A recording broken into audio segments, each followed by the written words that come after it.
Bonjour à tous, donc nous voilà pour la troisième et dernière partie de notre résolution du Rubik's Cube 5×5. Donc cette fois-ci, la vidéo elle va être longue à être mise. Tout simplement parce que déjà il y a eu un problème technique avec la caméra, je sais pas ce qui s'est passé, j'ai voulu la faire une fois mais ça n'a pas marché. Et en plus j'ai pas eu beaucoup de temps donc désolé. Mais là, normalement...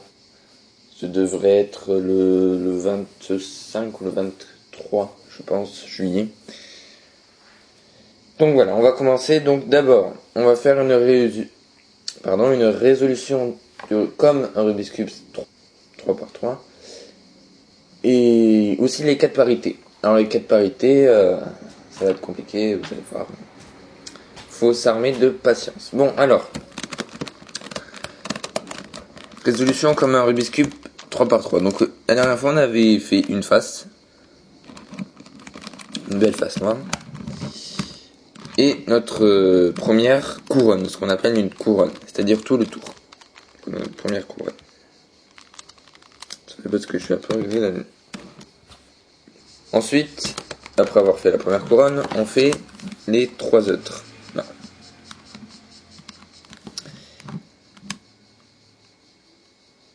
Je sais plus ce que je voulais dire. Ah oui, donc pour permettre, par exemple, cette arête là, on voit vraiment pas bien. Orange, bleu, on va la mettre ici.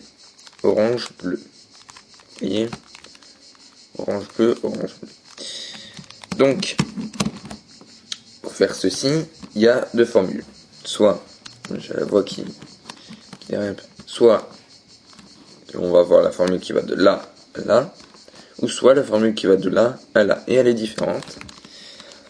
Donc, on va avoir plusieurs cas. Donc, ces 2 formules, mais aussi qu'on a ça. Voilà, tout simplement. Soit vous allez l'enlever avec celle-là. Puisque là, on l'a mis direct et celle-là va être poussée. Ou soit on a ce cas-là. Et ben là, il va falloir la pousser avec n'importe quelle arête. Et puis la remettre. Du bon sens. D'accord ? Bon, alors, on va commencer par celle-là. Formule pour aller d'ici à ici. Voilà. Donc, haut à gauche, la face de droite vers le haut. Haut à droite, face de droite vers le bas. Haut à droite, la face de devant qui tourne comme ceci. Haut à gauche et la face de devant qui se remet à son état initial. Et là on voit que l'arête elle a été mise. Parfait, nickel. Bon, ensuite on va vouloir mettre là bleu rouge. On va la mettre là bleu rouge. D'accord ? Donc la formule c'est un peu l'inverse en fait, c'est-à-dire que haut à droite, gauche vers le haut, haut à gauche, la face de gauche vers le bas, haut à droite, la face de devant qui va tourner comme ceci, haut à droite, et la face de devant qui va se remettre vers le bas. Et donc on a notre deuxième arête. On va faire une troisième pour vous ayez bien saisi. Ah bah tiens, celle-ci. On va l'enlever celle-ci. Avec celle-là. Tout simplement. Donc, nous revoilà. Désolé pour cette petite pause. Oui, donc on allait enlever cette arête-là. Donc, on fait la formule qui va de là à là pour l'enlever, pour la pousser. Et après, on remettra comme ceci. La même arête, mais au bon endroit. Donc, alors. Ici. Haut, vers la gauche, droite, vers le haut. Haut, vers la droite. face de droite vers le bas, haut vers la droite, la face de devant qui tourne comme ceci, haut vers la gauche, et la face de devant qui se remet. Donc là, on a enlevé notre arête qui est désormais ici, vert, rouge. Et donc on va pouvoir la remettre. Hop, vert, rouge. Non, rouge, vert plutôt. Donc, haut vers la gauche, face de droite vers le haut, haut vers la droite, face de droite vers le bas, haut vers la droite, face de devant qui tourne comme ceci, face du haut à gauche, et on remet la face de devant, et voilà, magnifique. Donc on a notre arête rouge verte. Donc celle-là, je vais la faire fixer. Voilà, donc maintenant, une fois qu'on a fini notre seconde couronne pour un 3x3, plutôt une couronne et deux couronnes, notre seconde couronne, et on va faire la face du haut. Pour la face du haut, il y a plusieurs positions. Soit vous avez celle-ci, où vous n'avez donc que le carré. Dans cette position-là, il va falloir faire une fois la formule que je vais vous donner, plus une deuxième fois. Alors je vais vous faire tout de suite comme ça vous allez comprendre. Donc la formule c'est droite vers le bas, haut vers la droite, face du devant comme ceci, haut vers la gauche, face de devant on la remet vers le bas, et la face du haut on la remonte. Alors, une fois avoir fait ça, on se retrouve avec cette position là, qui n'est toujours pas la bonne. Donc, vous avez bien compris, on a le carré, on a ensuite un trait, et normalement ensuite on va avoir le L qu'on dit inversé. Vous voyez, c'est un L inversé. Au moment où on aura le L inversé, on va faire la formule et ça va faire notre croix. D'accord? Notre croix c'est tout ça, et après il restera les coins. Donc, on reprend la formule, le carré, une fois pour la formule, le trait, ça fait deux fois, maintenant on va encore faire une fois la formule.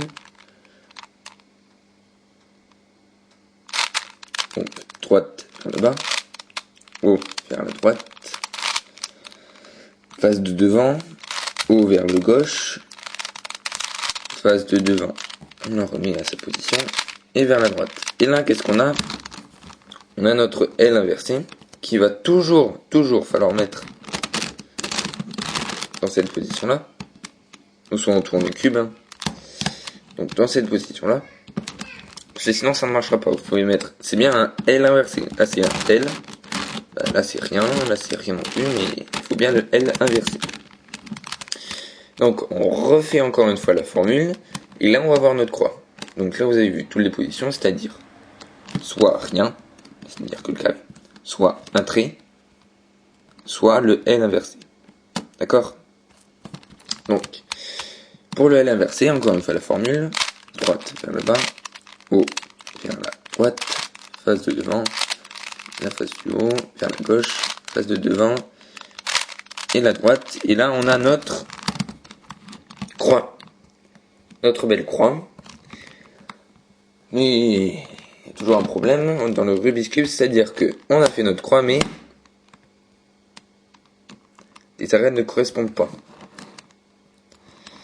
Donc là, vous avez de la chance, parce qu'il suffit juste de tourner comme ceci, pour avoir tous les arêtes qui vont bien. Alors après, il peut y avoir plusieurs cas. Soit, vous allez avoir ici et ici qui vont être inversés, donc les deux faces parallèles qui vont être inversées. Soit vous allez avoir les deux, pourquoi les deux faces? Les deux arêtes parallèles qui vont être inversées. soit les deux arêtes adjacentes qui vont être inversées. Donc, dans le cas où les deux arêtes parallèles. Donc, là, je vais vous mettre dans le cas où c'est les deux arêtes parallèles inversées. Donc, attendez, que je me souvienne.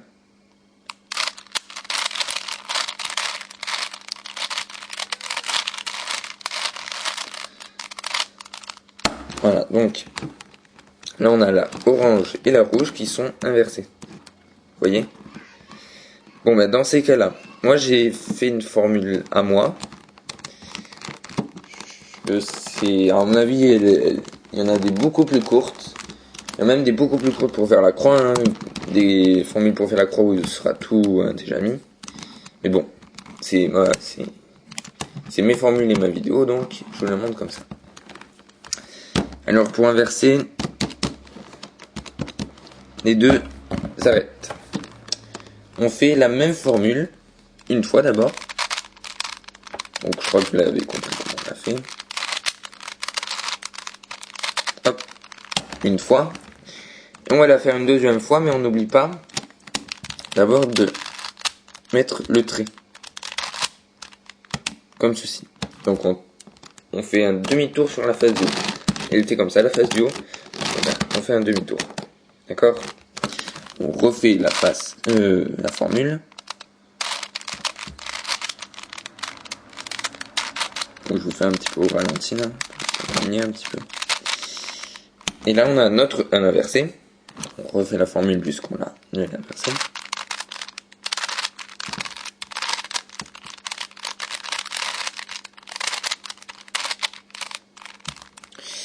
Et là, hop, qu'est-ce qu'on a? On a nos 4 arêtes bien mises. Donc là, je vous ai montré un cas où ça allait pas. Mais on a un deuxième cas, c'est-à-dire qu'on a les deux arêtes adjacentes qui sont inversées. D'accord? Donc, nous voilà avec nos deux arêtes adjacentes inversées après de plusieurs essais. Donc, je les ai mis et voilà. Donc, pour résoudre ce problème, on fait une formule que j'ai... Là, ce sera même pas la formule de la croix. Parce que à l'autre problème, j'avais mis la formule de la croix. Là, c'est complètement une formule que j'ai inventée moi. Donc, enfin, que j'ai inventée. Que j'ai trouvé, que d'autres ont inventé. Et que j'ai trouvé par hasard plutôt. Donc, comment on fait donc? Face du haut vers la droite. Face de droite vers le bas. On fait un demi-tour avec la face du haut. On remonte la face de droite. Face du haut vers la gauche. Redescend la face de droite. Face du haut vers la gauche. On descend. On remonte la face de droite. Et encore un demi-tour. Et là, c'est magnifique. On a nos 4 arêtes bien placées. Donc, on a déjà 12 minutes. Ah oui, mais c'est parce qu'il faut que j'en avais des parties. Donc, maintenant, nos coins. Alors, pour les coins, on a 2 formules pour les coins. D'abord, on va les placer. Donc, pour les placer, il y a 2 formules. Et après, on va les orienter. C'est-à-dire, on va déplacer, c'est-à-dire que là, jaune, je m'approche un peu, jaune, rouge, vert. On va le mettre là. Ça va la placer. Mais par contre, après, il va falloir bien orienter, c'est-à-dire qu'il va falloir mettre le jaune vers le haut, le rouge ici, et le jaune ici, et le vert ici. D'accord? Donc, pour placer, normalement, il faut se baser sur un coin placé. Bon, là, il n'y en a pas, mais c'est pas grave, ça vous montrera comment on fait. Donc, s'il n'y a pas de coin placé, vous faites une des 2 formules au hasard. Donc 90% des cas, il y aura un coin bien placé. Donc là on va faire une formule. Donc la formule, Bon, je vais d'abord la faire et après je vous montre comment faire. Alors là, voilà. Donc là, on a un coin bien placé. Vous voyez, il est là. Et donc on a deux choix. Soit on a la formule qui déplace les coins comme ça. Vous voyez, un triangle. Ce sera toujours un triangle, mais soit ce sera comme ça, ou la deuxième formule, ce sera comme ça. Vous voyez ce que je veux dire? Donc là, par exemple, bleu, orange. Il va falloir le mettre ici. Donc bleu, orange. Tac. Comme ça. Donc ça va être cette formule. Vous voyez? Donc pour cette formule, de là, là, là, on va faire haut vers le gauche, droite vers le haut, haut vers la droite, gauche vers le haut, haut vers la gauche, droite vers le bas, haut vers la droite et gauche, hop, vers le bas. Et on va avoir nos arêtes bien placées. Celle-là est bien placée, donc rouge, vert, jaune, rouge, vert, jaune, bleu, rouge, jaune, bleu, rouge, jaune, etc., etc. Bon, là on a fait la première formule, et maintenant on va faire la deuxième formule. Donc je vais la faire, même si c'est bien placé, c'est pas grave, c'est juste pour vous montrer. Donc la deuxième formule, c'est celle-là. Donc on a fait celle-là, maintenant on va faire celle-là, de l'autre sens. Donc on fait gauche vers le haut,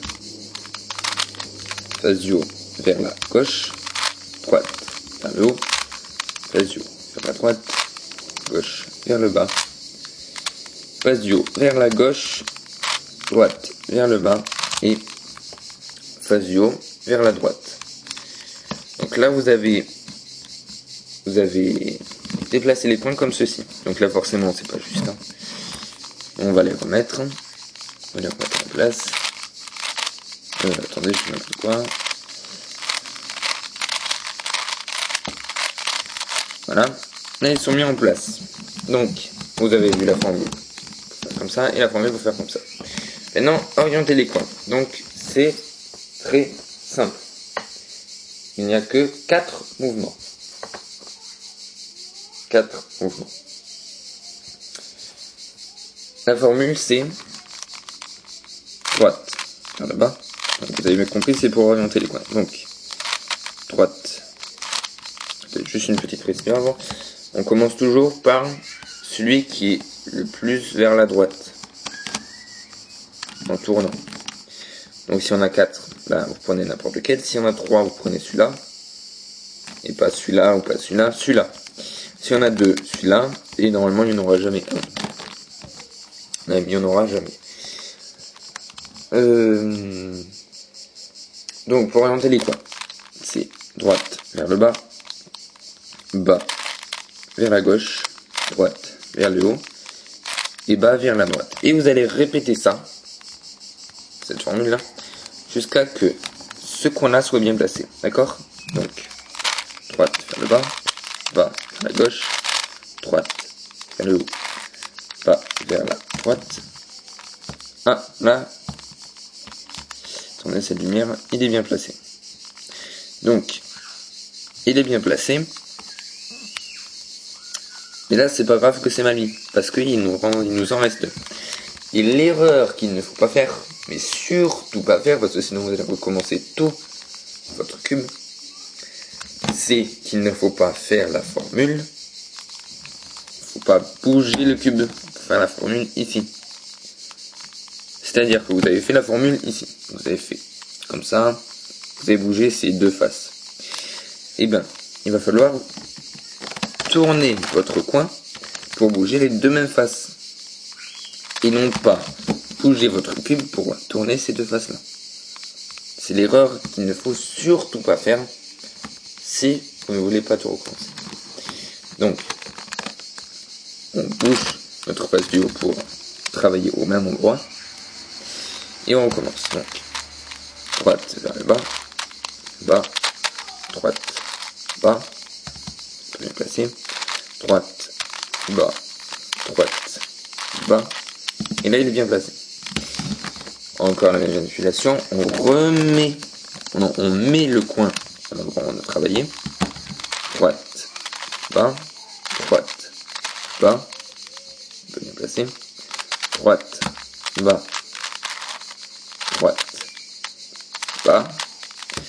et là, mesdames et messieurs, le coin est bien placé, il ne reste plus qu'à faire ce mouvement, et vous avez fini votre cube. Bravo à vous, mais vous avez fini votre cube pour les plus chanceux, et oui, parce que les autres, ils vont avoir droit au cas de parité. Le cas de parité. Et oui. L'horreur des Rubik's Cube. C'est la plus longue formule que j'ai eu à voir. Donc, cette formule, elle fait 20 mouvements à peu près, je crois. Ou 18. 18 ou 20 mouvements. C'est assez dur. Mais on va la faire ensemble, donc tout va aller bien normalement. Alors, cette formule, moi je vais vous la mettre à l'état final, c'est-à-dire le cas de parité il va être ici. Il va avoir noir, vert, noir, vert, noir. Ce sera ces trois qui seront inversés. Mais normalement, le cas de parité ça se forme au moment où vous êtes en train de... Vous en rappelez au moment où vous êtes en train de faire vos arêtes. Petits arêtes par petits arêtes. Mais à ce moment-là, vous allez avoir une arête qui est décomposée, c'est-à-dire là on va avoir orange, noir, noir, orange, orange, noir. Et bien cette arête-là, vous allez laisser comme ça jusqu'à la fin. Et le morceau qui va compter, c'est celui du centre. Je sais pas si vous comprenez bien. C'est-à-dire que il ne faut pas avoir à la fin noir, noir, orange, noir, noir.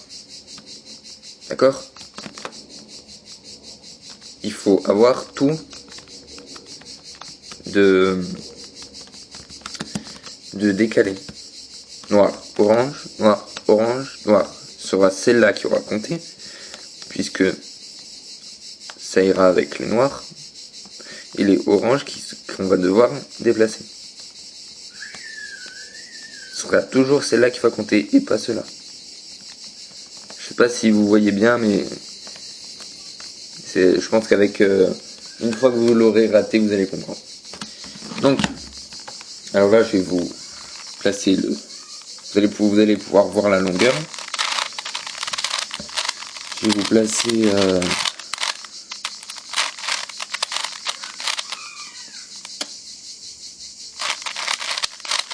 en plus moi je me souviens moyennement.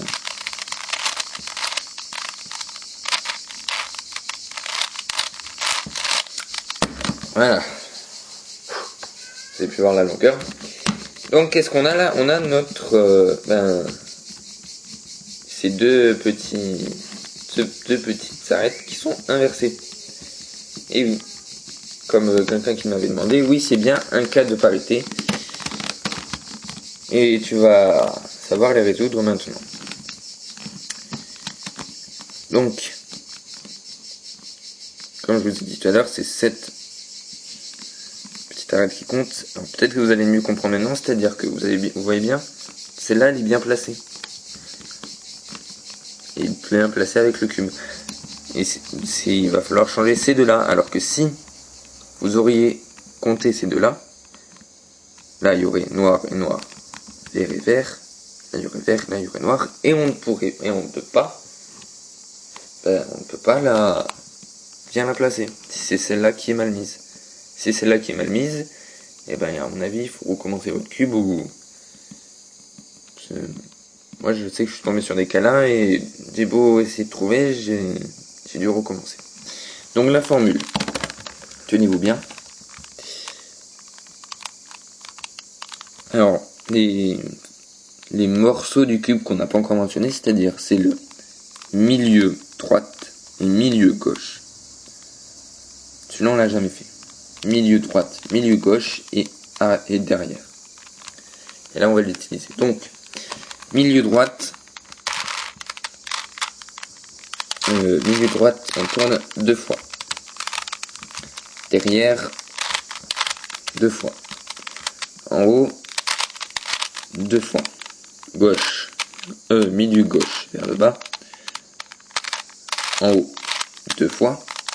Milieu droite vers le bas. En haut, 2 fois. Droite vers le haut. En haut, 2 fois. Face de devant, 2 fois. Haut, milieu droite vers le haut. Face de devant, 2 fois. Milieu gauche vers le haut. Face de derrière, 2 fois. Et mesdames et messieurs, milieu droite, 2 fois. Et vous avez fini votre cube. Bravo à vous.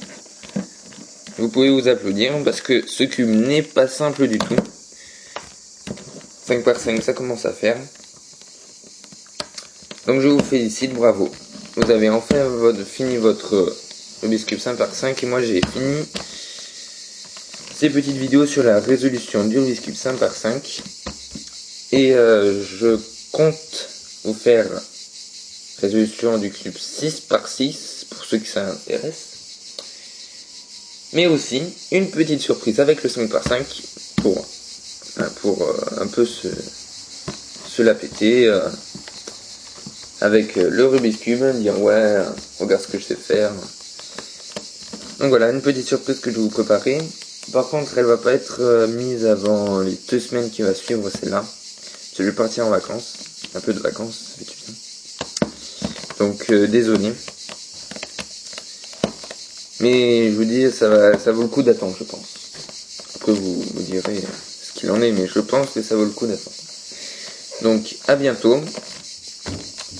Je souhaite aussi des bonnes vacances de juillet et d'août pour les écoliers.